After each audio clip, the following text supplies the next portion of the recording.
अमरावती विधानसभा मतदारसंघाच्या निवडणुकीतील महायुतीच्या अधिकृत उमेदवार आमदार सौ सुलभाताई खोडके यांच्या उमेदवारीचे अखिल भारत हिंदू महासभेने स्वागत व समर्थन केले असून त्यांना अधिकृतपणे पाठिंबा जाहीर केलाय।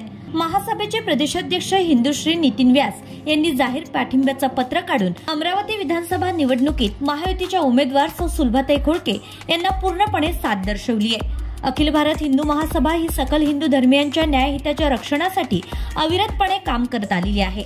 यामध्ये सामाजिक ऐक्य व सलोखा निर्माण करणं हेच मुख्य उद्दिष्ट असून सर्वसमावेशक विकासाला वेळोवेळी हातभार लावण्यासाठी झटत आली आहे। पाठिंब्याच्या पत्रातून अधिकृत भूमिका मांडताना असे अधोरेखित करण्यात आलं आहे की अमरावतीच्या लोकप्रिय व कर्तव्यदक्ष आमदार सौ सुलभाताई खोडके यांनी मागील 5 वर्षात पक्ष, जात, धर्म, पंथ याला न जुमानता केवळ लोकप्रतिनिधी म्हणून सर्व जाती धर्माच्या लोकांना सोबत घेऊन अमरावतीच्या विकासाला नवी दिशा व बळकटी देण्याचं काम केलंय।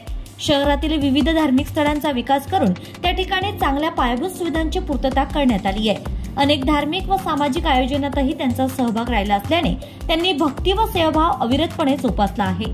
त्यांचा विशाल दृष्टिकोन व कार्य करण्याची तत्परता पाहून आगामी काळातही अशीच विकास कामे सुलभाताईंच्या हातून मार्गी लागणार आहेत अशी जाणीव बाळगून त्यांना पाठिंबा दिला असल्याचे प्रदेशाध्यक्ष हिंदुश्री नितीन व्यास यांनी सांगितलं। तसेच या निवडणुकीत अखिल भारतीय हिंदू महासभा सुलभाताईंच्या पाठीशी उभी असून त्यांना निवडून आणण्यासाठी काम करणार असल्याचा निर्धार सुद्धा पत्राद्वारे व्यक्त करण्यात आलाय। Bureau report RCN news.